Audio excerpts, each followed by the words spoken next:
Saturday morning. I'm Heather Brown. This is CBSN Minnesota's morning update. So go ahead, grab that coffee. Let's get you up to speed on the news and on the weather. It's going to be a nicer day today, a little warmer than we've seen over these past couple of days. Riley tells us actually be even more beautiful weekend. You see that sun trying to peek out just a little bit. For the first time in a while, we're actually seeing a sunrise here over downtown Minneapolis and St. Paul. So enjoy the day, enjoy the weekend. First, though, let's get talking about this. The Minnesota State High School League is looking for some mask relief, they say. They're asking state officials to allow spring sport athletes to compete outdoors without wearing masks. Because right now, if you're competing in these sports, you do have to wear masks. We saw during the basketball tournament, the high school basketball tournament. The hope is that most activities are outdoors, and with vaccinations on the rise, that they can choose to play without. So this request comes as Minnesota has now, though, climbed 5th in the country for new COVID cases per capita. This has happened over the past 2 weeks. This is a tough one here. The Department of Health hasn't made a decision on this. The high school league is asking for them to do this one. We know the kids who are in these high school sports, most of them have not been, will not be vaccinated. So what do we do here? Have we turned the corner? Outdoor sports, okay. You know, the baseballs, the tracks, the lacrosses. Can you go on without masks? We'd love to know what you think here. If you're watching on Facebook, let us know. Leave a comment and we'll read through just a couple of those in a minute. We are following breaking news of another mass shooting. Police in Indianapolis say at least 8 people are dead after a shooting at a FedEx facility late last night. A police spokesperson says multiple other people were injured and at least 4 people are in the hospital. Police say that the shooter also shot and killed himself. Detectives are still working to determine a motive. No one was arrested during a 5th night of protests over the shooting death of Daunte Wright. It was a much calmer night overall last night. Hundreds of protesters gathered outside the Brooklyn Center police station while law enforcement stood back behind a new layer of a second fence. They waited for protesters to clear out on their own accord, which those protesters did within a couple of hours. We did see a new vantage point last night, though, of the unrest. Our cameras were allowed behind that law enforcement line, and this is their view. You can see from the police station looking out onto the street, the protesters out there. Law enforcement says it did stand back to allow for a peaceful demonstration. The former officer in Brooklyn Center who shot Daunte Wright appeared in court for the first time yesterday. Kim Potter is charged with manslaughter and appeared remotely in front of a judge.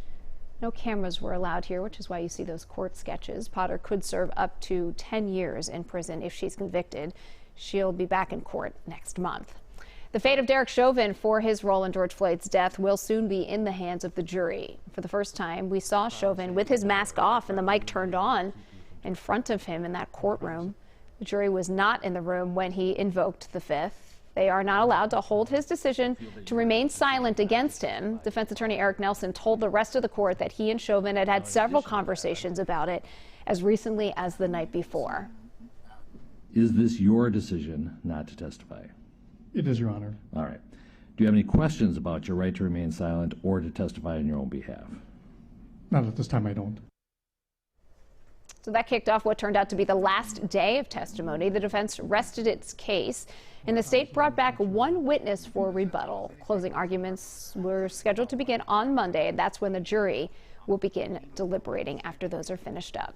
One Twin Cities middle school has been hit hard by the largest COVID quarantine to date. 212 students are out at Maple Grove Middle School this week after the district says a student returned to school after spring break. Well, that student then tested positive for COVID-19. School district called this an unusual situation due to the duration of the potential exposure. The health department advised the district to quarantine all of the students in classes with the infected student and all of the students who were on the school bus. So anyone who gets the Pfizer vaccine will likely need a booster dose 6 to 12 months after receiving the first 2 shots. That is the latest coming from the CEO of Pfizer. He says an annual vaccine moving forward is also likely, but everything still needs to be confirmed. A West Africa native and his wife are working to unite Minnesota in a very creative way. Tani and Emmanuel Boateng are opening up this store today at the Mall of America. It's called United People Apparel. It's a venture run by immigrant entrepreneurs, and it's full of merchandise that represents Minnesota as a melting pot. It was the political and social unrest of 2020 that inspired this couple. I think what we're trying to do is just to remind each other that we're all human beings. We're human beings first. And so we're celebrating that love for humanity. So that is what United People Apparel is all about. When we can put away our differences and come together and realize that, you know what, we all need each other to live, I think we can go far. And that is what, you know, this brand is standing for. United People Apparel is on the west side of the Mall of America. It's on the 3rd floor. Their shelves are stocked and they are ready to receive customers as soon as those doors open up today. This morning, final preparations are underway for Prince Philip's funeral. He did die last week at the age of 99. His funeral will be held at Windsor Castle. That'll be tomorrow. Only 30 people will be allowed in the congregation. That will include both Prince William and Prince Harry. But we've learned that the brothers will not walk side by side as they follow their grandfather's coffin into the church. It's their cousin, Peter Phillips.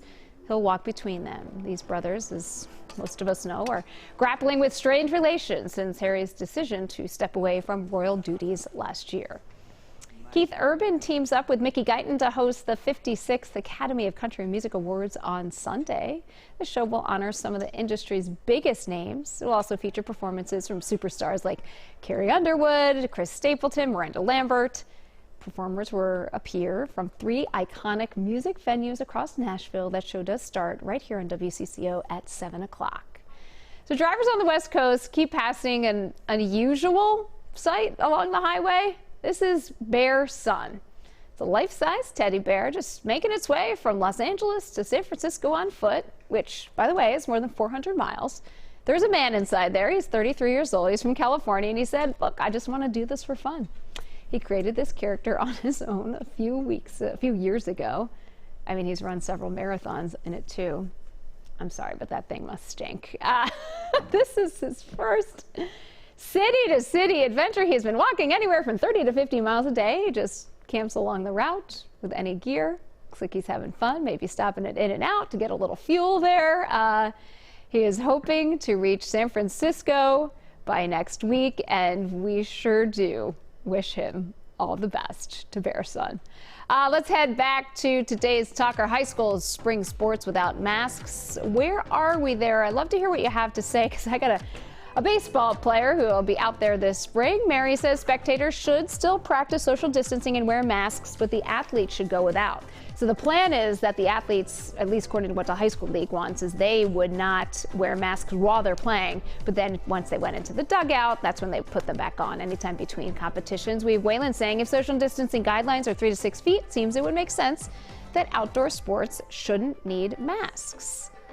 Let's see what else we got here. Leanne says, with the increase of vaccinations and spring sports being outside, yes, we should be able to have the mask requirements lifted. Yep, vaccinations are increasing there, Leanne.